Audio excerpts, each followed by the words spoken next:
पवित्र श्रीमद् भागवत गीता, पवित्र चारों वेद, पवित्र कुरान शरीफ, पवित्र बाइबल, पवित्र गुरु ग्रंथ साहिब, पवित्र कबीर साहिब की वाणी में छुपे हुए गूढ़ रहस्य अर्थात तत्व को जानने के लिए कृपया अवश्य सुनिए जगत गुरु तत्वदर्शी संत रामपाल जी महाराज के मंगल प्रवचन। सत साहिब दर्शकों, अगर कोई व्यक्ति बचपन से ही अपने धर्म की परंपरागत भक्ति साधना करता हो, लेकिन फिर भी उसके जीवन से दुख और बीमारियां खत्म होने की बजाय बढ़ती ही जाए तो क्या हो? दर्शकों, ऐसी स्थिति में अक्सर उस व्यक्ति का भगवान पर से विश्वास डगमगाना शुरू हो जाता है। दर्शकों, कुछ ऐसी ही कहानी थी महाराष्ट्र के रहने वाले केशव बलिराम दंडगे जी की। केशव जी ने हिंदू धर्म में सुखदायक मानी जाने वाली हर भक्ति साधना को अपनाया, लेकिन अफसोस उन्हें न तो शारीरिक सुख मिला और न ही मानसिक शांति। लेकिन आज केशव जी का कहना है कि जब से मुझे संत रामपाल जी महाराज की शरण मिली है और शास्त्रों के अनुसार भक्ति का मार्ग मिला है, तब से मेरा जीवन पूरी तरह से बदल गया है। अब मेरी परेशानियां और बीमारियां छू मंत्र हो गई हैं। दर्शकों, अब सवाल ये उठता है, आखिर संत रामपाल जी महाराज की भक्ति में ऐसा क्या है कि केशव बलिराम जी और इन्हीं के जैसे लाखों लोग आज अपनी परंपरागत भक्ति साधना को छोड़कर संत रामपाल जी महाराज द्वारा बताई गई भक्ति साधना को अपना रहे हैं? आखिर इसके पीछे की सच्चाई क्या है? आइए सुनते हैं केशव बलिराम दंडगे जी की कहानी उन्हीं की जुबानी। सर नमस्कार। नमस्कार सर जी। क्या नाम है आपका? केशव बलिराम दांडगे। सर कहाँ से आए हैं आप? मैं महाराष्ट्र बुल्ढाना से आया हूँ।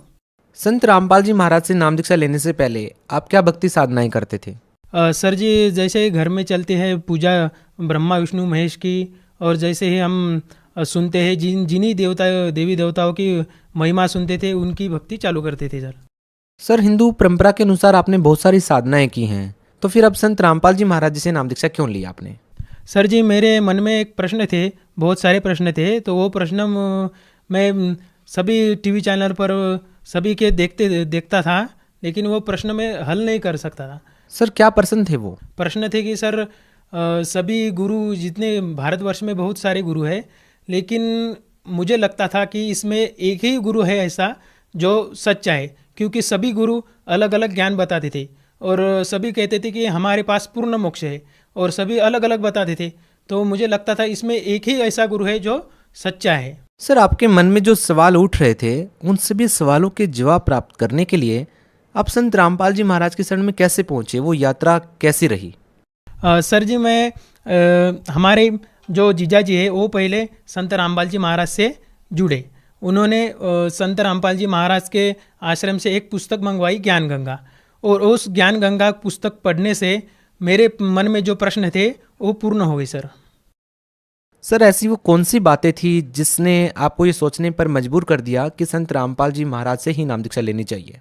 सर जी, उसमें सभी सदग्रंथों में जो हिंदू धर्म के जो सदग्रंथ है, जैसे पवित्र गीता, 4 वेद, और बाइबल है जो क्रिश्चियन धर्म में है, और मुस्लिम धर्म में जो है कुरान शरीफ, उस सभी का ज्ञान एक ही है।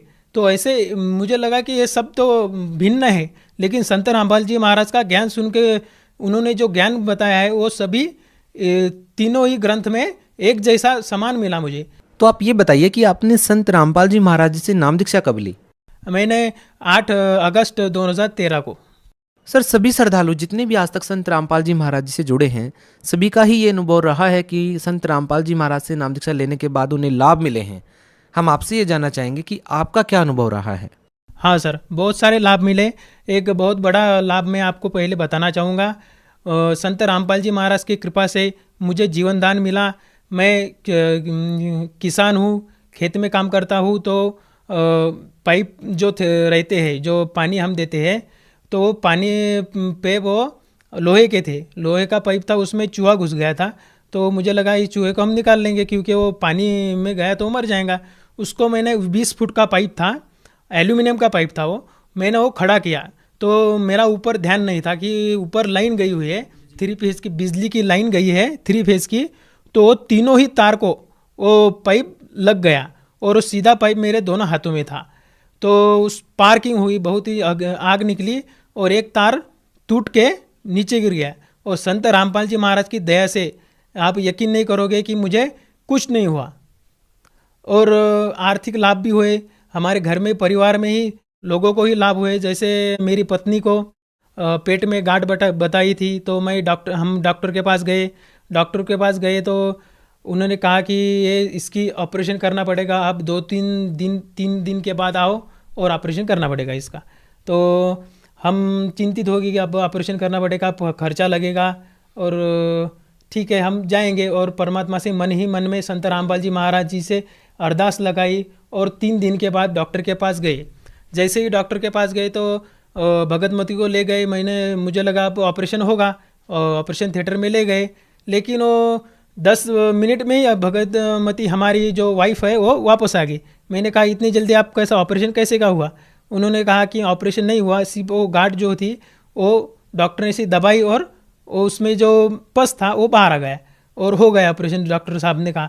यानी संत रामपाल जी महाराज की दया से जो ऑपरेशन में जो खर्चा होगा वो भी बच गया हमारा, और ऑपरेशन नहीं हुआ संत रामपाल जी महाराज की कृपा से। पहले ही खेती करता था, मेरे पास 20 एकड़ खेती है, तो मुझे हैंड टू माउथ मेरा खर्चा होता था, यानी कि जितना उत्पन्न हुआ उतना ही उनको खेती को लगाना पड़ता था, और अगले साल मेरे पास कुछ भी पैसा बचता नहीं था। उसमें खेती करो और उसी से लगाओ। लेकिन जब से 2013 से संत रामपाल जी महाराज से जुड़ने के बाद वही खेती है और वही खाद है, वही सब पानी है, लेकिन दर साल मुझे उत्पन्न बहुत अच्छा हो रहा है और अभी मेरे पैसे भी बचते हैं और पैसे ही मेरे पास शिल्लक बाकी रहते हैं। सर, पिताजी को ही लाभ हुए हैं। मेरे पिताजी की एज है 75 ईयर्स, और वो मेरे घर के बाहर एक लाइट है पार्किंग में लगाया हुआ, तो उनको चेंज करने के लिए गए। वो सीढ़ी पे चढ़ गए थे, सीढ़ी थी वो, उस पर चढ़े तो 15 फुट नीचे गिर गए। नीचे गिरने के बाद नीचे तो बड़े बड़े पत्थर थे। उन्होंने कहा कि मुझे अचानक किसी ने संत रामपाल जी महाराज की दया से एकदम वो नीट हो गए, यानी स्ट्रेट हो गए। यदि वो सिर पे बल गिर गए होते तो उनकी उम्र भी ज़्यादा थी, तो निश्चित तौर पे उनकी मृत्यु थी। तो संत रामपाल जी की कृपा से वो उनके पैर पे गिर गए, सीधे खड़े पैर पे गिर गए, तो उनका थोड़ी सी पैर पे खरोच आ गई और बस उनकी जान बच गई। संत रामपाल जी महाराज की कृपा से उन्होंने उनको बचा लिया। सर देखिए, एक सवाल अक्सर चर्चा में रहता है कि संत रामपाल जी महाराज देवी देवताओं की पूजा छुड़वाते हैं। वहीं संत रामपाल जी महाराज की अनुयायियों का कहना है कि संत रामपाल जी महाराज देवी देवताओं की पूजा नहीं छुड़वाते हैं, बल्कि उनके वास्तविक मंत्र बताते हैं जिनसे उन्हें लाभ मिलता है। हम आपसे जानना चाहेंगे कि क्या सही है और क्या गलत। क्या संत रामपाल जी महाराज देवी देवताओं की पूजा छुड़वाते हैं? नहीं सर, ये बिल्कुल झूठ है, क्योंकि संत रामपाल जी महाराज सच्चाई बताते थे, सच्चाई बताते हैं, और सच्चाई बताना कुछ झूठ नहीं होता, जो ट्रू है। और सभी शास्त्रों के अनुसार शास्त्रों को टीवी पे दिखा दिखा के हमको प्रूफ करते हैं कि इस शास्त्र में ये लिखा है। हिंदू धर्म की देवी देवकाई कुछ उनकी भक्ति नहीं छुड़ाते हो, वो उन्हीं के सत मंत्र जो शास्त्रों में लिखे हैं वही हमको देते हैं और उनकी साधना बताते हैं। सर, आप भगत समाज को क्या संदेश देना चाहेंगे? भगत समाज को यही प्रार्थना करना चाहता हूँ मैं कि आप जिन भक्तात्माओं को परमात्मा पाना है और वो कंफ्यूज है कि कौन सा गुरु करे और कहाँ पे जाए, तो मैं उनको बताना चाहता हूँ कि संत रामपाल जी महाराज के आप सत्संग सुनो। सभी सोशल मीडिया के प्लेटफॉर्म पर उनके सत्संग आते हैं, टीवी चैनल पर सत्संग आते हैं, वो आप पढ़े और आपके मन से आप सोचो और आप टैली करो, सदग्रंथों से टैली करो कि ये सच बताते हैं, और फिर संत रामपाल जी महाराज से आप नाम दीक्षा प्राप्त कर सकते हो। सर, बहुत बहुत धन्यवाद। धन्यवाद सर जी। दर्शकों, अभी आपने सुने संत रामपाल जी महाराज से दीक्षा प्राप्त करके सुखी हुए भक्त के अनुभव। अब देखिए जगत गुरु तत्वदर्शी संत रामपाल जी महाराज के मंगल प्रवचन। ये कबीर साहब की वाणी है, ये समझ नहीं सका, इसने कोरा अज्ञान बना दिया। सार शब्द सर्व से न्यारा, भेद न पावे कोई। और 4 वेद में ब्रह्मा बोले आदि नाम ना पाई। उन 4 वेदों में वो नाम है ही नहीं, इसलिए इनके पास वो अक्षर ज्ञान में नहीं है, वो अलग से परमात्मा ने बताया है। ये इसका अनुवाद किया मधु परमहंस जी ने। यह आदि नाम, यह सच्चा नाम वाणी का विषय नहीं है। सच्चा नाम सतनाम को कहते हैं, हम सच्चा नाम को तो सतनाम कहो। आदि नाम सच्चा नाम वाणी का विषय नहीं है। यह 52 अक्षरों से परे विधेय नाम है। अब आदि नाम, सत्य नाम, सच्चा नाम और विधेय नाम, ये एक बता रहा है ना। सही, आगे देखो। अब 87 पर देखिएगा। इस पे इसने अनुवाद किया है परमात्मा की वाणी का। शब्द शब्द सब कोई कहे, वह तो शब्द विधेय और जिह्वा पर आवे, निरख पर कर ले। अब यहां परमात्मा का कहने का भाव ये है कि उस सार शब्द का भी और सतनाम का भी जाप जीभ से नहीं किया जाता। वो श्वास से होता है, और सार शब्द का जो जाप है उसकी विधि अलग है। ये दास बताओगा, वो स्वरत नृत से होता है। अब इसलिए परमात्मा का ये समझा नहीं। इन्होंने फिर इसका कैसे अनुवाद किया, देखिए इस अमरवाणी का 87 पृष्ठ पे नाम अमृत सागर पुस्तक के। इस परमात्मा की वाणी का अनुवादक श्री मधु परमहंस जी है। इसने कैसा समझा है इनको। पर यह नाम क्या है? सार शब्द सतपुरुष कहाया। और सार शब्द भी सतपुरुष हो गया, और सतपुरुष अमरलोक हो ही लिया इसके शब्दों में। गुरु नाम देते समय मालिक दे देता है। गुरु अपनी सुरती में परमात्मा सता लाकर देता, यही नाम है। अब देखो, एक पुस्तक है भक्ति का चोर। हरियो खुद भक्ति का चोर है, रोरों को चोर बता रहा है तेरा के जो भैया। ये देखिएगा, देख कमाल कर रखा है न, कैसे अदा कर रखी है भगवान ने। भक्ति के चोर नामक एक पुस्तक छाप रखी है। अपने से अन्य सबको भक्ति का चोर बता रहे हैं ये श्री सदगुरु मधु परमहंस जी। ये पुस्तक है, ये वहीं से इनके भक्ति के चोर सदगुरु मधु परमहंस जी, इनके वीडियो की है ये, लोग की डिटो कॉपी। और मुद्रक हैं दीपावली प्रिंटर्स, सोडल रोड, प्रीत नगर, जालंधर से। इसके 59 पृष्ठ पर ले चलते हैं आपको।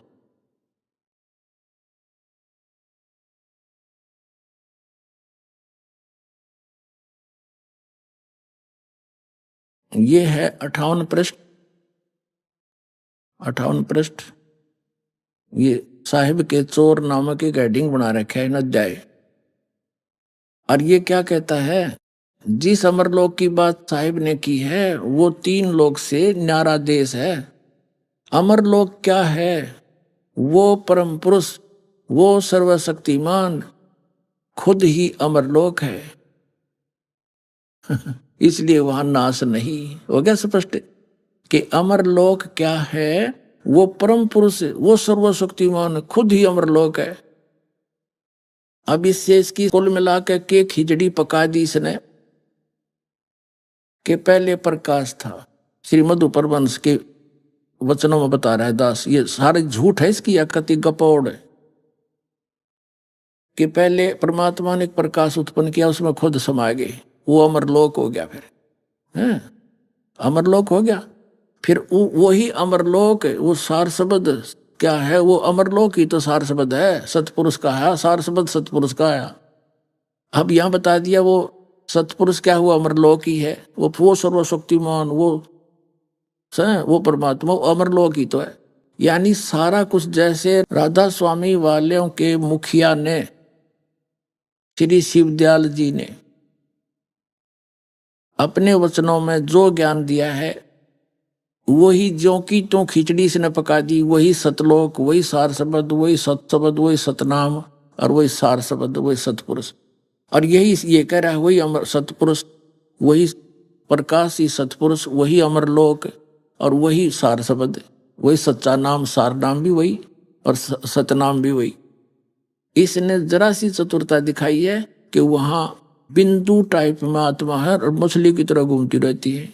तो खाक देखा इसने, डबो दिया कितने व्यक्तियों को, मारे छाती कुटाने का मेरा जैसा ज्ञान इस ब्रह्मांड में नहीं है। इसके पास खाक है। क्या देखा इसने परमात्मा को? जिन महापुरुषों को परमात्मा मिला उन्होंने क्या बताया है?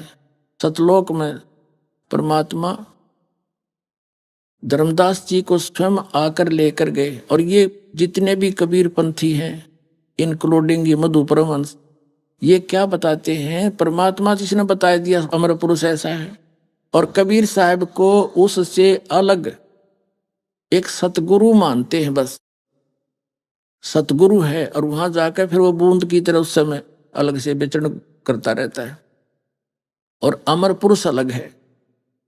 जबकि वास्तविकता ये है, जिन भी महापुरुषों ने परमात्मा को देखा, सचखंड गए और वापस आए, उन्होंने बताया है परमात्मा मनुष्य दृश्य है, और जो काशी में बनारस में धानक रूप में आया था, जुल्हे रूप में आया था, वही खुद परमात्मा है। वो सतपुरुष है, सतलोक में भी वो वही है।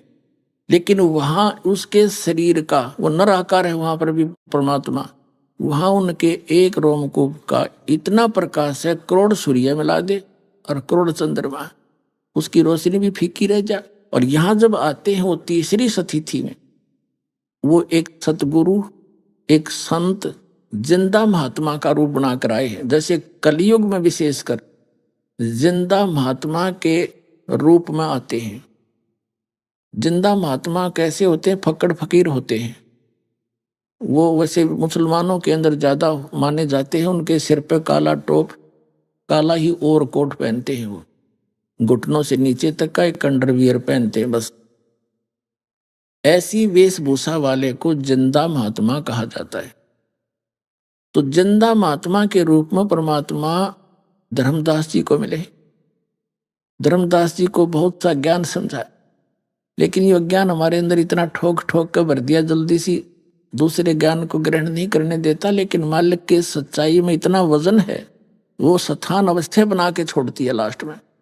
धर्मदास जी ने सब प्रमाण मान लिए, सारी बात सुन ली, और फिर भी लास्ट में ये जिज्ञासा कर दी कि हे परमात्मा, आज तक यो किसी ने नहीं बताया हमारे को कि ऐसा कोई स्थान है जहां से हम आए और वहां ये सुख है, वहां जन्म मृत्यु नहीं है। परमात्मा, जब तक आँखें नहीं देख लूंगा, इतने दिल में कच्चापन रहेगा, मेरे मन में जचे नहीं। तो परमात्मा ने तो ये काम करना ही था ना। तो आज हम जैसे कबीर साहब को थे कवि और गणित गणायक संत मान के, और इनके सारे उसको फाइल को बंद कर रखा था हमने। इतना एक जुलाहा, एक कवि और गणित गणा संत, इतना मान के छोड़ दिया था। अब परमात्मा ने दास को भेजा उस परमात्मा की महिमा बताने के लिए कि वो कबीर परमात्मा है, वो पूर्ण परमात्मा है, असंग ब्रह्मांड के स्वामी हैं। अब दास अकेला कहे तो किससे कहना? जब ये प्रमाण दिखाएगा, वेदों में वही प्रमाण, और जिन महापुरुष को परमात्मा का साक्षात्कार हुआ, उन्होंने जो अपना अनुभव बताया, उसमें वही प्रमाण। फिर कैसा है भगवान, अब आप समझ में आ जाएगा। अब थोड़ी सी झलक देंगे आपको कबीर सागर की, जो धर्मदास जी ने आंखों देखा फिर वापस आके बताया। ये है पवित्र कबीर सागर। 11 संपूर्ण भाग सहित हेमराज श्री कृष्ण दास प्रकाशन, मुंबई।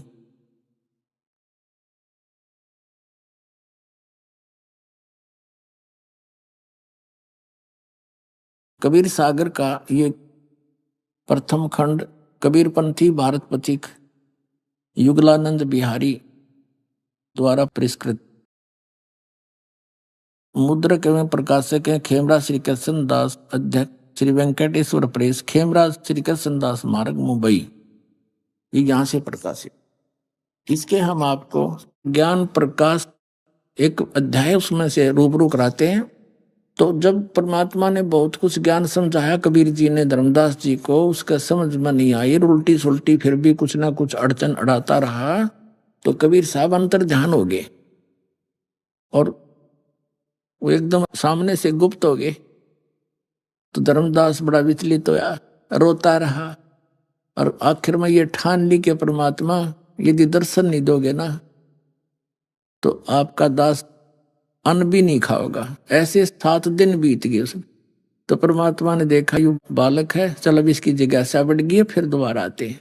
फिर दोबारा गए तो फिर कहा कि परमात्मा और तो आपकी सारी बात मान ली मैंने, मुझे एक बार उसके दर्शन करा दो आपके सतलोक के, फिर मेरे मन में कोई अड़चना नहीं रहेगी। देखिएगा, ये देखिएगा, ये है ज्ञान प्रकाश कबीर सागर का, ये अध्याय है, बोध सागर खंड है। इसके पृष्ठ नंबर 23 पर, ये ब्रैकेट में इनके पृष्ठ नंबर है। जिंदा रूप में परमात्मा आए थे कबीर जी, तो जिंदा वचन को धर्मनी जो पूछो मोही, सुनो सुरत धर कहो मैं तो ही। जिंदा नाम ऐ सुन मोरा, और जिंदा भेख खोजती हूं तोरा। हम सतगुर कर सेवक आही, कबीर साहब ने अपने आप को छुपा कर कहा कि मुझे ये ज्ञान जो प्राप्त हुआ है, मैं सतगुरु का सेवक हूं। हम सतगुरु का सेवक आही, सतगुर संग हम सदा रहाई। सतपुरुष व सतगुर आही, सतलोक में वह सदा रहाई। कबीर साहब कहते हैं सतपुरुष ही वह सतगुर है, वो सतलोक में सदा रहता है और मैं उसका सेवक हूं। सकल जीव के रक्षक सोई, सतगुर भक्ति काज जीव होई। सतगुर सत कबीर सो आही, और गुप्त प्रगट वो चिन्ह नाही। कोई चिन्ह नहीं। सतगुर आ जगत तन धारी, वही परमात्मा जगत में शरीर धारण करके आता है। दासा तन दर शब्द पुकारी, और काशी रहे परख हम पावा। सत नाम उन्मोहे दरडावा। अब देखो पुण्यात्माओं, अभी आप बालक हो, अभी आप बच्चे हो, आपको पता नहीं काल ने हमारे साथ कैसा जुल्म कर रखा है। हमारे पिता ने हम तक पहुंचने के लिए कितने फार्मूले अपनाने पड़ते हैं, तब वो अपने आप को पहचानवाता है कि मैं हूं वो भगवान जिसकी तुम खोज कर रहे हो। कबीर साहब कहते हैं मैं रोवत हूं सृष्टि को, या सृष्टि रोवे मोहे। गरीबदास हमारे वियोग को समझ नहीं सकता कोई। ये तो मुझे ढूंढ रहे हैं, हे सुखदाई परमात्मा हमारा संकट दूर करो, हमें जन्म मरण से छुटवाओ, हमारे सुख दो, बच्चों की रक्षा करो। और जो भक्षकता को रक्षक जाना, जो न खावे उसको ये भगवान मान रहे, और उन्हीं के पुत्र काल के पुत्र हैं श्री ब्रह्मा श्री विष्णु श्री शिव जी, इसको ये भगवान मान के पूजे। जो भक्षकता को रक्षक माना, और जो रक्षक उससे फिर दीवाना। और परमात्मा कहते हैं मैं इनको रो रहा हूं कि मैं हूं वो परमात्मा, तुम मुझे पहचान लो, मेरा ज्ञान स्वीकार कर लो, तुम्हारा जन्म मरण का भी छुटकारा होगा, और यहाँ भी तुम्हें सुख दूंगा जब तक तुम्हारा जीवन है, भक्ति करोगे तब तक। और ना कोई काल मृत्यु तुम्हारी कर सकता, ना तुम्हारे परिवार पर कोई काल अटैक कर सकता। तुम मुझे पहचान नहीं रहे। तो यहाँ ऐसे गुप्त रूप से कह रहा है मुझे जो युग ज्ञान और ये सतनाम जिसकी मैं महिमा सुना रहा हूं, जिसके पास ये सतनाम होगा वो उसी का मोक्ष होगा। सच्चा नाम 2 अक्षर का, और उसके निकट काल नहीं आ सकता, ना कोई यम के दूत दुखी कर सकते। सच्चे मन से सच्ची श्रद्धा से भक्ति करो। तो उसने धर्मदास ने पूछा कि वो सतनाम का आपने कैसे पता लगा? तो कबीर परमात्मा ने जिंदा महात्मा के रूप में कहा कि मैं सतगुरु का सेवक हूं, और वो काशी में रहता है, उसका कबीर नाम है, उसने मुझे बता रखा है। अब देखो, सतगुरु सत कबीर सो आही, गुप्त प्रगट कोई चिन्ह नाही। सतगुर आ जगत तन धारी, दासा तन धर शब्द पुकारी। काशी रहे परख हम पावा, हमने परख लिया वो काशी में रहे, और सत नाम उन्मोह दरडावा। इसके बाद काफी चर्चा हुई इनकी। तो काफी कहने के बाद नहीं माना तो परमात्मा अदृश्य हो गए। ये देखिएगा प्रश्न नंबर 55 पे आ गए हम। बोध सागर वही ज्ञान प्रकाश के यहाँ 55 पे धर्मदास जी कहते हैं हे प्रभु अवगत लीला तुम्हारी, हम हैं कीट जीव बिचारी। सतलोक तुम वर्ण सुनावा, शोभा पुरुष हंसन सतबावा। और कैसन देश राज वो आही, वो कैसा देश है कैसा राज है। चित इच्छा प्रभु देखण ताही, उसकी देखण ने मेरे चित्त में इच्छा हुई है। सतगुरु वचन परमात्मा कहते हैं धर्मदास ये निर्घनी काया, यही तन पुरुष दर्श के में पाया। तन ठीका जब पूरा आई, सतलोक तब देखो जाई। परमात्मा कहते हैं इस गंदे लोक में तू इस गंदे शरीर में क्यों कर देखेगा। उस परमात्मा ने जब तेरा शरीर का ठीक का समय पूरा हो जाएगा, तेरा अंत समय होगा, शरीर छोड़कर जब जागा, सतनाम का जाप करता हुआ सतलोक ने देख लेना वहां जा करके। धर्मदास वचन, धर्मदास गए चरण निहोरा, हे प्रभु तिरखा मिटाओ मोरा। चरण टेक प्रभु बिनु वो तो ही, पुरुष दर्श बिनो कल नहीं मोही। एक बार उस परमात्मा के दर्शन कराई दो मुझे, मेरे को चैन नहीं उसके बिना। फिर परमात्मा गुप्त हो गए, गुप्त बहे प्रभु अवगत ताता, धर्मदास मुख आवन बाता। एकदम अंतर ध्यान हो गए और धर्मदास एकदम अचरज में पड़ गया, मौन हो गया। मैं मतिहीन को मति मुह लागा, मोहे सम कोई जग आई अभागा। मैं मूर्ख प्रतीत न कीना, अस साहिब के मैं नहीं चीना। अब कौन विधि दर्शन पाऊं, दर्शन बिन मैं प्राण गवाऊं। चरणोदक बिन करो न ग्रासा, तजो शरीर कह धर्मदासा। आपके चरणों का जल लेकर ही मैं ग्रास खाऊंगा, नहीं तो मान नहीं खाऊंगा। चरणोदक बिन करो न ग्रासा, तजो शरीर कह धर्मदासा। मरी जाऊंगा अगर नहीं आए तो। दिवस 7 लग अन्न नहीं खावा, 7 दिन तक कुछ नहीं खाया।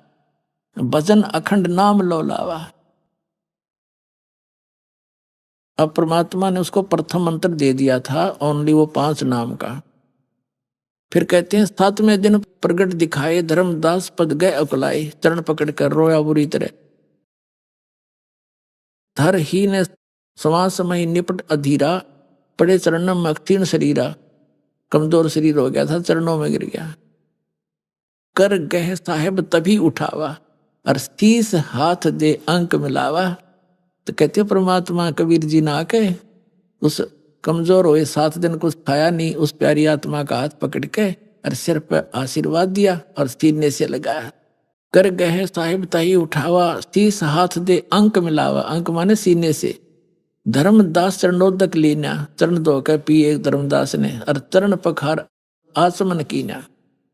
अब फिर भी उसने वही रट लगा दी। 57 पृष्ठ पर पढ़ रहे हैं। धर्मदास वचन, हो प्रभु चिंता गण करु मोरा, और पुरुष दर्श देव करूं निहोरा। आपके निहोर निकालता हूं, निहोरा काटूं, आपके हाथ जोड़ूं, एक बार मुझे वो दर्शन करा दो। परमात्मा कहते हैं सतगुरु वचन। कबीर साहब कहते हैं धर्मदास ये हठ का करहु, और मानो शब्द शीश पर धरहु। मैं जो कह रहा हूं इसने सिरोदारिये कर ले, भक्ति कर, सतनाम कर। और सतनाम करेगा, सार नाम तुझे दूंगा, वहीं पहुंच जाएगा। अब मैं तुझे दिखा भी दूं तो क्या होगा, भक्ति तो करनी पड़ेगी। जैसे कोई बच्चा इंजीनियरिंग कर रहा है या डॉक्टरी कर रहा है या टीचर अध्यापक की ट्रेनिंग करता है, और कोई यूं कहे कि मैं तो जब पढ़ लूंगा मैंने वो टीचर दिखा किसा उसे। अब उसने स्कूल में या मुझे डॉक्टर दिखा कैसा होता है, उसको डॉक्टर दिखा भी लावे तो क्या डॉक्टर बन गया हो? फिर भी ट्रेनिंग तो करनी ही पड़ेगी। तो ट्रेनिंग करके ही वो डॉक्टर बनेगा, लगेगा, यानी उस सुख को प्राप्त करेगा जो इस विधि से अन्य को प्राप्त है। ये देखिएगा, धर्मदास ये हट का करहु, मानो शब्द शीश पर धरहु। हमरे गहे पुरुष पे जहा, बिन गहे वहां जा न पाया। हमारे को हमारी शरण गहेगा, मेरी शरण में आवेगा तो वहां जा सकता है। मैं सत भक्ति बताऊंगा, अन्यथा नहीं जा सकता।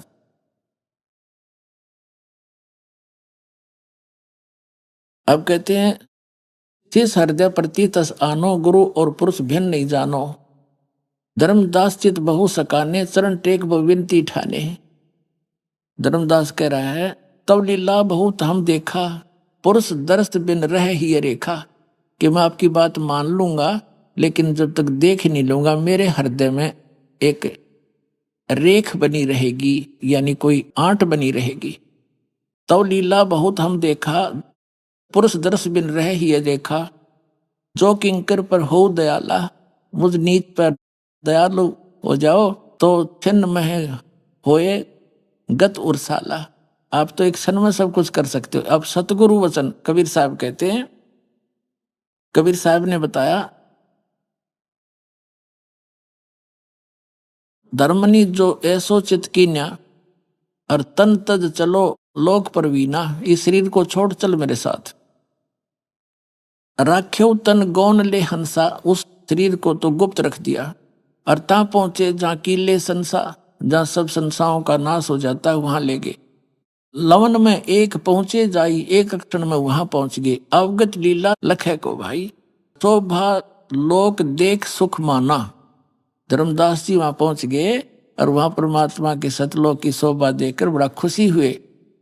उदित असंख्य शशि और भाना, उसमें असंख्य सूर्य और ये चंद्रमा हो, इतना प्रकाश है उस सतलोक की धरती का, उस पृथ्वी का। और परमात्मा का अलग शरीर है, उसका न्यारा प्रकाश है। अब देखिए 58 पृष्ठ पर आगे हम।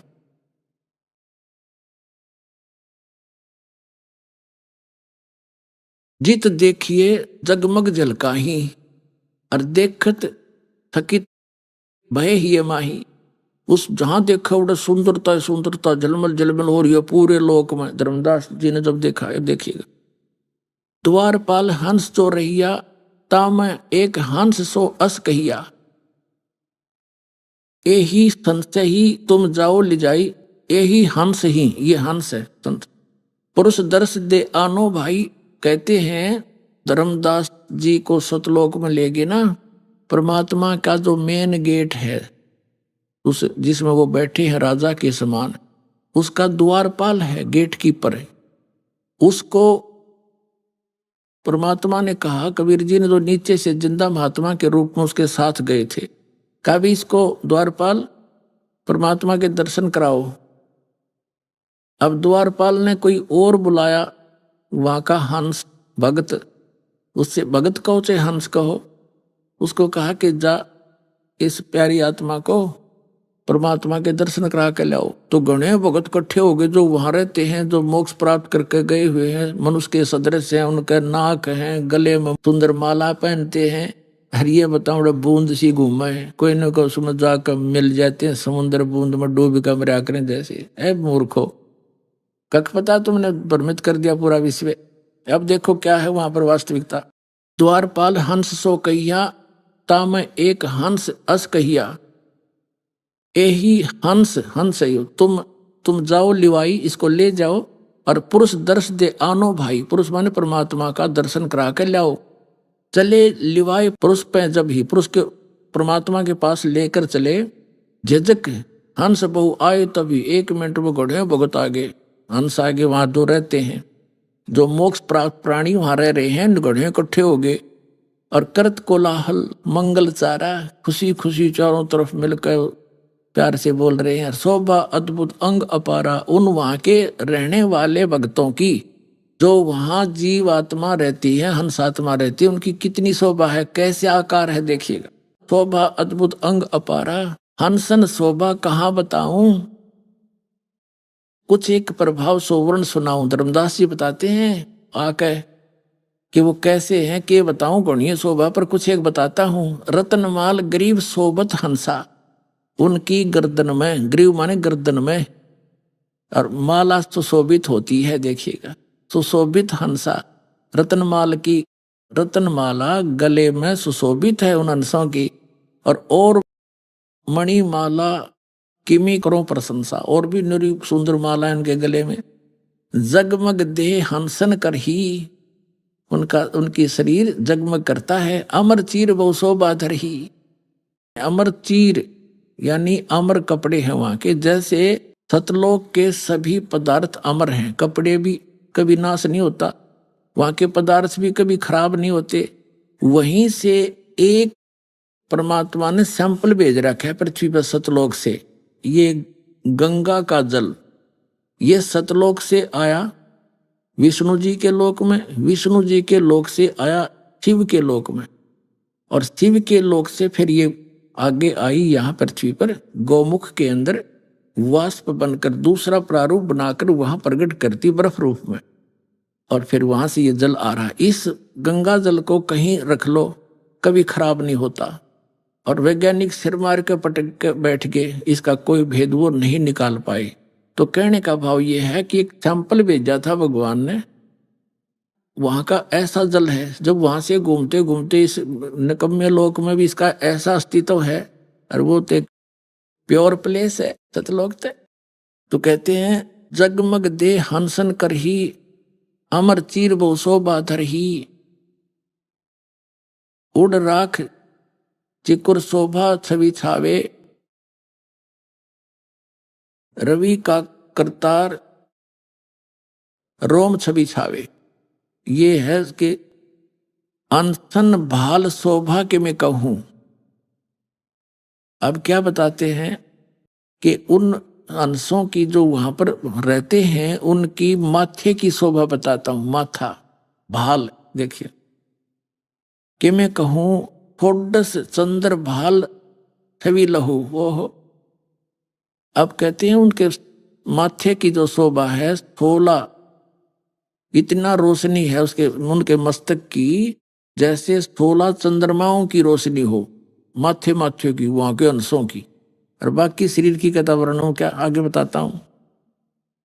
छोडस चंद्र भाल छवि लहो, हंस कांति प्रतिरोम प्रकाशा, हीरा मणि उदित रोमांसा। एक एक रोम की यानी बालों की ऐसी शोभा है जैसे हीरा मणि होती है।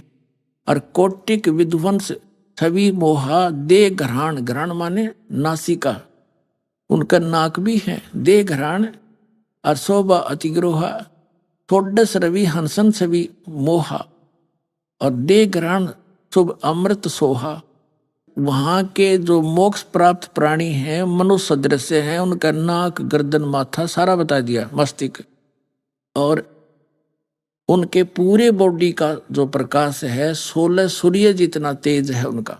और परमात्मा का तो घना है, वो तो एक रोमकूप में करोड़ सूर्य करोड़ चंद्रमा मिला दो उससे भी अधिक है। लेकिन वहां के मोक्ष प्राप्त प्राणी मनुष्य दृश्य हैं, गले में माला पहने, कपड़े पहने हैं, नाचे गावे, ये बूंद और बिंदु बतावे, और कोई न कोई उसमें डूब कर मर जाए ऐसे समावे। ये नकली हैं सारे। ये देखो प्रमाण संत जिसने आंखों देखा भगवान को। थोडस रवि हंसन छवि मोहा, एक हंस की 16 सूर्य जितना टोटल प्रकाश है। दे घराण अशुभ अमृत सोहा, देह भी है उनका, घराण माने नासिका भी है।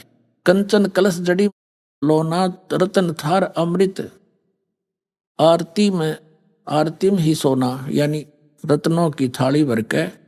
और हंसन मगन शब्द मुख उचारा, और क्रीड़ा विनोद रतन मणियारा। क्रीड़ा विनोद वहां आनंद से नाचे कूदे खेले। देखो सुरत हंस के आगे लीना, एक सुरती नाम का परमात्मा का बच्चा है हंस, जो पहले 16 वचनों से उत्पन्न हुआ था, वो उसको साथ लेकर बाकी के हंस संत वहां की आत्मा जो मनुष्य दृश्य है हंस सारे कूदते नाचते चाले उस धर्मदास जी के साथ में। देखिएगा सूरत हंस के आगे लीना, नृत्य करत चले हंस पर वीणा। नाचते गाते चले वहां पर, और बिंदु बिंदु के नाचे तो मछली तले घूमा बसे। और सूरत हंस अग्रहानी अघाने, पुरुष सकल देखत हर्षाने। परमात्मा की सकल देख कर, चेहरा देख कर हंसे, बड़ी खुशी हुई। सिंहासन छवि देखत मनमोहा, है परमात्मा सिंहासन पर बैठे थे, उसकी बहुत सुंदर छवि थी। अद्भुत अमित कला तन सोहा, परमात्मा का सुंदर शरीर था। पुरुष रोम एक कला अनंता, वर्णत कहो न पावे अंता। एक रोम रवि शशि कोटि सा, परमात्मा के एक रोम में करोड़ शशि यानी चंद्रमा और रवि और सूर्य ये मिलाते। नख कोटिन विधुम मलन नरवीसा, यानी नाखूनों की शोभा भी बड़ी सुंदर है। पुरुष प्रकाश सतलोक अंजोरा, तहा न पहुंचे निरंजन चोरा। पुरुष कबीर देखा एक भाई, ओए धर्मदास जी कह रहे हैं कि वहां मैंने जो नीचे से गाया था ना महात्मा जिंदा, और रूप वहां जाकर देखा जिसको वो भगवान बताए थे, वो ही तो बैठे पाए मैंने सिंहासन पे।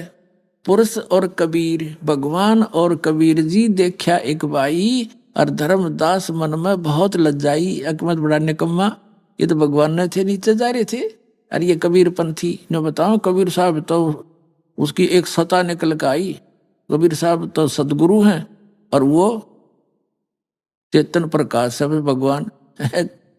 अड़ंग्यो बैठा बैठा रखे तुमने। पुरुष कबीर देखा एक भाई, हाय हाय धर्मदास पुन रहे लज्जाई। बड़ा शर्मिंदा हो गया थे भगवान के, मैंने कितनी बकवाद कर दी, कैसा निकम्मा दुष्ट हूं मैं। वहां इतना शर्म में घट गया, पानी पानी हो गया कि देखिए तो भगवान थे, मेरे लिए भटक रहे थे और ये तो वही तो बैठे हैं सामने। पुरुष कबीर देखा एक भाई, धर्मदास पुन रहे लजाई। पुरुष दरस कर आयो तो हुआ, प्रथम कबीर बैठे रहे जवा। अब फिर वापस आ गया वहां देख के जहाँ कबीर जी बैठे थे, उसी रूप में फिर आ गए जिंदाले में। तो चरणा में पढ़ के क्या बोलता है, पुरुष दर्श कर आए तो हुआ, वापस आ गया परमात्मा के दर्शन करके जहाँ कबीर साहब पहले बैठे थे। यहाँ कबीर बैठे पुन देखा, कला पुरुष तन अचरज पेखा। यहाँ फिर कबीर साहब को फिर देखा और का अजगुत किन्हो भाई, वहां मोही प्रतीत ना आई। होय होय देख मैंने कैसा जुल्म कर दिया कि वहां मुझे विश्वास नहीं हुआ ये परमात्मा है। अब क्या वार्ता करते हैं, कबीर जी से पूछता है धर्मदास से, परमात्मा आपने यहाँ तो एक सिंपल सा शरीर आपका दिख है, एक आम आदमी जैसा, और वहां आपके इसी शरीर की इतनी शोभा थी, यह शोभा यहाँ क्यों छुपा दी? अपने आत्मा जैसे एक कोठी के कमरे में कक्ष में 1000 वाट की ट्यूब लाग रही हो, एक 500 की हो, 60 की हो, एक 0 वाट का भी बल्ब हो, ट्यूब हो, और जब सारी जगानी है तो सारी जगह जगमग जगमग हो गया वो कमरा सारा, और सब औरों को बंद करके एक 0 का रख ले तो वो तो विद्वान है, लेकिन वह रोशनी पर्याप्त है, उतनी चाहिए थी उसमें। तो परमात्मा ऐसे अपने बॉडी को, वो शरीर की शोभा वो ऑफ करके प्रकाश की ट्यूब आ जाते हैं उस यहाँ पर। कबीर पुरुष एक वहां छिपाए, कबीर पुरुष तो एक के हैं, वहां तो इन्होंने छुपा रखा है। सत्य पुरुष जगदास कहाए, वो परम पुरुष वो सतपुरुष ही जग में आके संसार में कबीर दास कहाए। ये तो खुद भगवान है। और धाय चरण गहु अति सुख चाहे, भाग के जब वापस आए तो दौड़ के परमात्मा बैठे फिर उसी रूप में, कबीर रूप में, जिंदा महात्मा चरणों में पड़ के बड़े संख चाहे, बड़ा शर्मिंदा हो गया। धाय चरण गौ अति सुख चाहे, हे प्रभु हम परिचय अब पाए, अब मैं पहचान पाया आपको। अब देखो यह शोभा कस उहा छिपावा, कस नहीं जग में प्रगट दिखावा। अब कबीर साहब से धर्मदास जी ने कहा, ये परमात्मा जो आपकी यहाँ शोभा है तो संसार में आपने वह गुप्त कर रखी है, वहां क्यों छुपा रखी है? आप तो खुद परमात्मा हो, और ये नकली नौके कबीर साहब तो अलग हैं, ये तो सतगुरु वो परमात्मा। अब ये हम 59 प्रश्न पढ़ रहे हैं ज्ञान प्रकाश के, ये बहुत सागर खंड है इसका।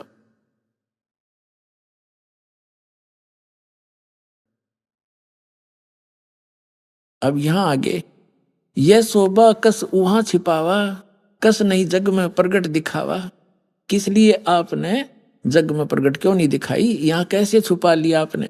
अब परमात्मा बताते हैं, सतगुरु वचन धर्मनी जो वही छवि जग में जाऊं तो होए विकल निरंजन राऊ। यदि मैं इसी शोभा से इस काल के लोक में चला जाऊं तो इस तुम्हारे इस भगवान के काल के ज्योति निरंजन ब्रह्म का कलेजा फट जा, और कोई मुझे देख नहीं सके, क्योंकि इस रोशनी को चरम दृष्टि सहन नहीं कर सकती। इसलिए गुप्त अपना हल्का तेज पुंज करके इस विध हम आपको मिलते हैं। देखो धर्मनी जो वही छवि जग जाऊं तो होए विकल, ये निरंजन राऊ, ये काल निरंजन विकल हो जाएगा, दुखी हो जाएगा, इसकी बुरा हाल हो जाएगा। और सब जीव तब मोही लोलावे, और उजड़े भो सब लोक ही जावे, इसका उजड़ जाएगा सारा लोक। ताते गुप्त राखों जग भाऊ, और शब्द संदेश जीवन समझाऊं। वो शब्द जिससे मोक्ष होगा उस जीवों को बता रहा हूं मैं। और शब्द परख चिन्ह मोए कोई, गह प्रतीत घर पहुंचे सोई। जो मेरे इस नाम ने ले लेगा वो सतलोक चला जाएगा। कहे कबीर सुनो सुकृत अंसा, दरस पुरुष भेटू चित संसा। अब तुम बेग चलो संसारा, अब जल्दी जाओ संसार में। और जीव चेता हो करो पुकारा, पुकार पुकार के आंखों देखा, डंडोरा पीट दे, मुनादी कर दे और डोल के डंके पे बता दे सच्चाई को। अभी आपने सुने संत रामपाल जी महाराज के मंगल प्रवचन। आइए अब सुनते हैं संत रामपाल जी महाराज से नाम दीक्षा लेकर सतभक्ति करके अद्भुत लाभ प्राप्त करने वाले अनुयायी के विचार। दर्शकों, आध्यात्मिक सत्य की खोज सदियों से सबके मन में सबसे कठिन और रहस्यमय प्रश्नों में से एक रही है। परमात्मा की वास्तविकता और उसकी प्राप्ति की चाह में लाखों लोग जीवन भर भटकते हैं, लेकिन बहुत कम ही ऐसे होते हैं जिन्हें सच्चा मार्गदर्शन मिलता है। इसी प्रकार की एक अनूठी यात्रा है मध्य प्रदेश हरदा के सेवक राम जी की, जिनका जीवन धार्मिक अनुष्ठानों और बाहरी आडंबरों में उलझा हुआ था। सेवक राम जी ने देवी देवताओं की पूजा, भैरव साधना और नर्मदा परिक्रमा में वर्षों बिताए। 2013 कुंभ मेले में बाबाओं के बीच रहकर ये स्वयं ही बाबा बन गए। अनेक धर्म गुरुओं की शरण भी ली, बड़े बड़े महामंडलेश्वरों के बीच भी रहे, परंतु इनकी आध्यात्मिक प्रश्नों की प्यास शांत नहीं हो पाई। दर्शकों, आपको बता दें कि इनकी अध्यात्म की प्यास खत्म तब हुई जब इन्हें सच्चे आध्यात्मिक गुरु तत्वदर्शी संत रामपाल जी महाराज जी की शरण प्राप्त हुई।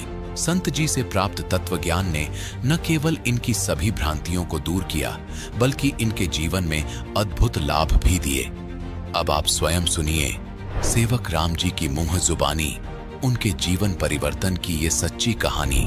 नमस्कार सर। नमस्कार जी, सत साहेब सर जी। सर क्या नाम है आपका? सर जी मेरा नाम है सेवक रामदास जी, हरदा जिला MP मध्य प्रदेश, गांव डगवा शंकर। सर संत रामपाल जी महाराज से नाम दीक्षा आपने कब ली? सर जी संत गुरु रामपाल जी महाराज जी से नाम दीक्षा 29 सितंबर 2017 में ली जी। सर संत रामपाल जी महाराज से नाम दीक्षा लेने से पहले आप क्या भक्ति साधनाएं करते थे? सर जी संत रामपाल जी महाराज जी से नाम दीक्षा लेने के पहले ब्रह्मा विष्णु महेश के सानिध्य से जितने भी देवी देवता हैं, भिलड़, बहरू, नर्मदा, साईं बाबा, भोलेनाथ, दुर्गा जी, जो भी सब जितने भी देवी देवता हैं, गणेश जी, इनकी सब की साधना करते थे जी। तो फिर संत रामपाल जी महाराज की शरण में आप कैसे आए? सर ऐसा कारण बना कि कहीं भी जितने भी देवी देवताओं की हम भक्ति करते थे जी। सर नर्मदा जी की हम हर अमावस्या गांव से पैदल नहाने जाते थे जी। हमारे गांव से नर्मदा नदी 45 किलोमीटर पे पड़ती है। लोग बाग मोटर गाड़ी इनसे जाते थे, मैं पैदल ही जाता था जी, कि कहीं से भी मालिक का सच्चा ज्ञान मिल जाए और हमें घर सच्चे ज्ञान मिलने के बाद घर में सुख शांति हो जी, बाहर वादा कलेश मिटे जी।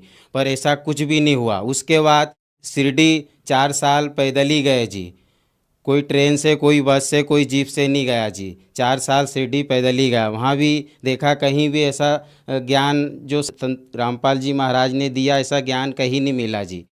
उसके बाद सब कुछ हो गया, फिर मैं खुद ही बाबा बन गया कि कहीं अपन बाबा बन जाओ, इस बाबा के भेष में कहीं सच्चा ज्ञान बाबा उनके बीच में सत्संग करने से हो सकता है कहीं मिल जाए जी।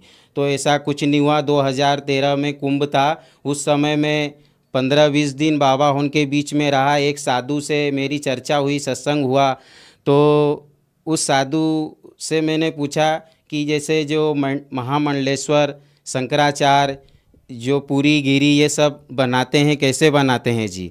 तो उस संत ने ये जवाब दिया कि आपके पास क्या 50,000 1 लाख रुपए है जो आप को भी महामंडलेश्वर, पूरी गिरी, शंकराचार्य जो भी है हम बना सकते हैं जी। तो हमने कहा वो कैसे? तो उन्होंने वो बताया, बोले ऐसे कि आपको एक कार्ड दिया जाएगा, उसमें सब आपका पक्का एड्रेस पूरा अखाड़े का, और आपको एक आश्रम दिया जाएगा। तो हमने सोचा, हमने पूछा, उनसे पूछा कि ये क्या ऐसे ही अगर हमारे अंदर कोई सच्चा ज्ञान या कोई हमारे पास में कोई ग्रुप जो हमसे कोई सत्संग कर सके कि पूर्ण परमात्मा कौन है जी, तो हम फिर उसे क्या बोले, कुछ रोमान की 2-4 चौपाई सुना दो, कुछ गीता के 2-4 कुछ चौपाई सुना दो, बस अपना सत्संग हो गया जी। तो हमने कहा ये तो सब बेकार है, ये तो हम लोगों को, किसानों को, जनता को ठग रहे हैं जी।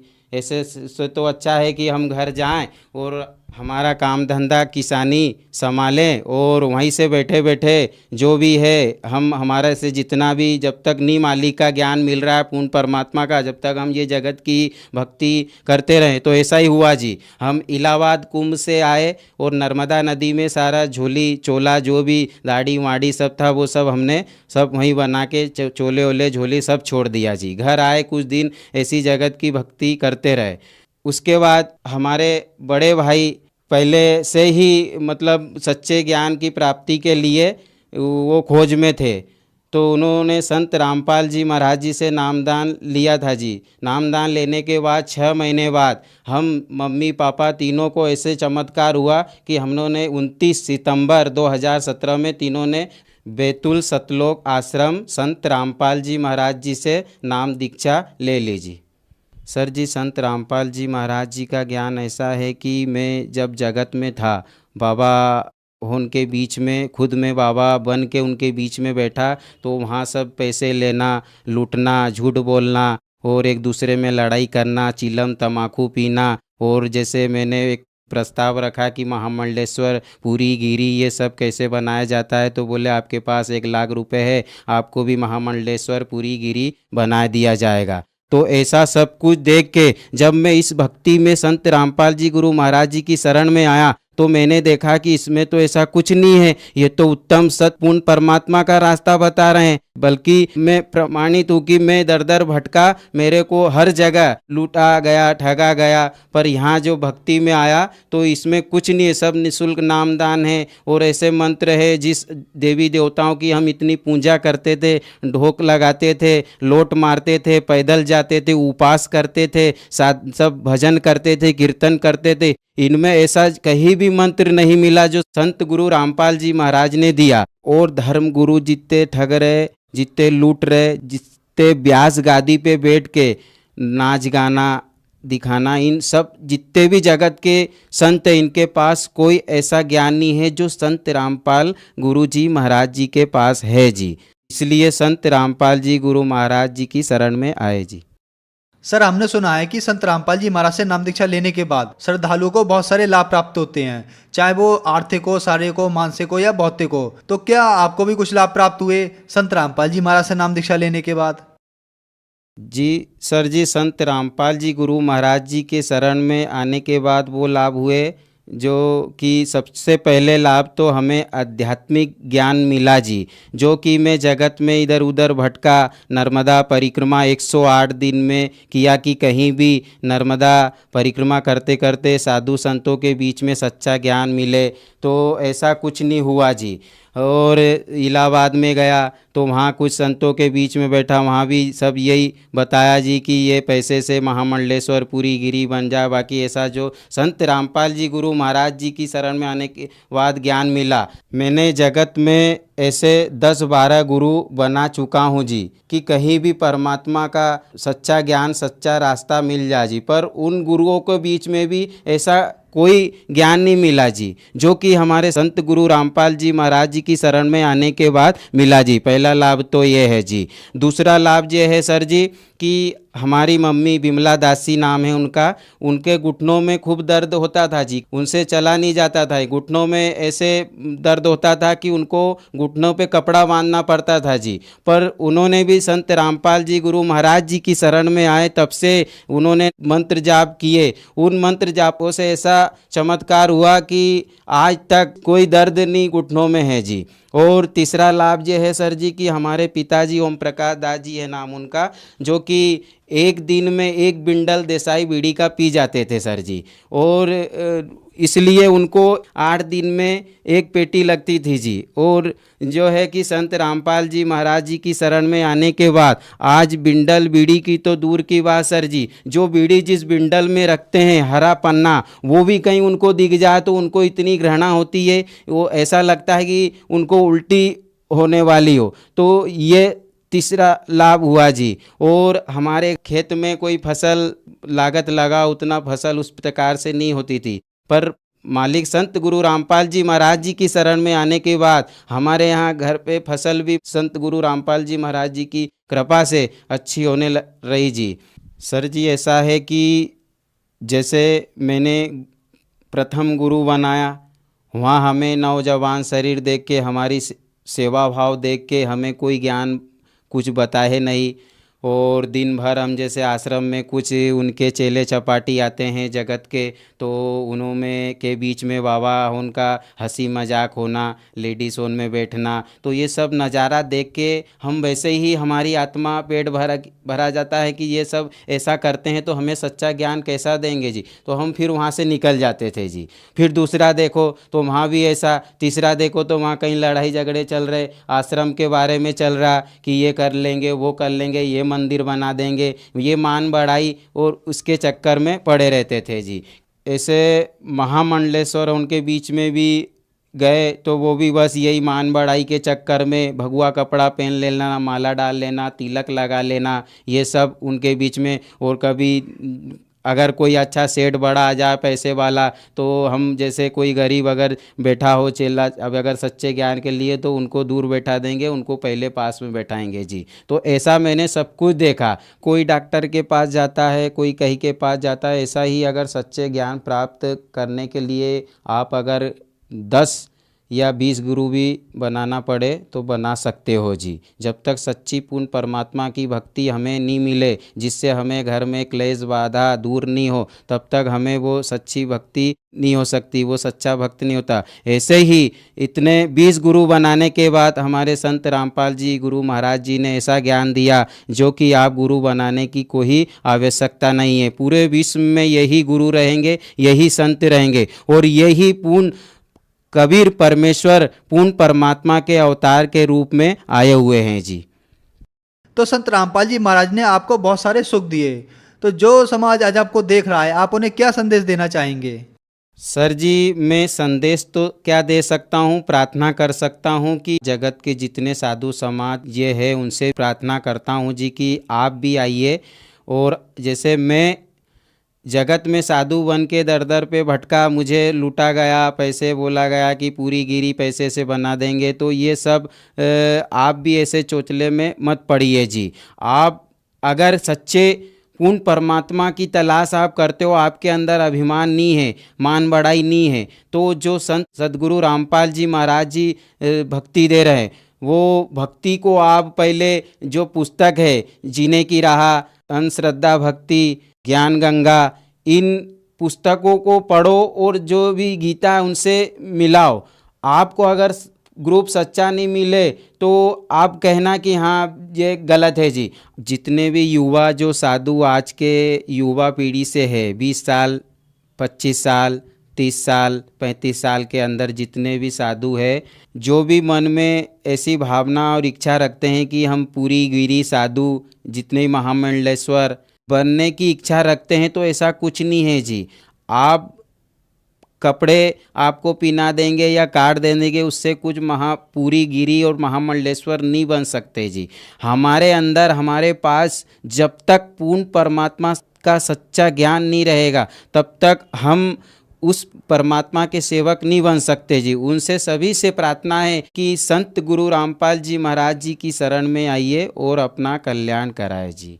संत रामपाल जी महाराज से नाम दीक्षा कैसे ले सकते हैं? सर, संत रामपाल जी गुरु महाराज जी से नाम दीक्षा ऐसे ले सकते हैं कि कहीं चैनलों पे, टीवी पे सत्संग आते हैं जी, तो नीचे एक पट्टी चलती रहती है, उसमें सब कांटेक्ट है जी। उन नंबरों पे संपर्क करके संत रामपाल जी महाराज जी की शरण में आइए। धन्यवाद सर। सत साहिब।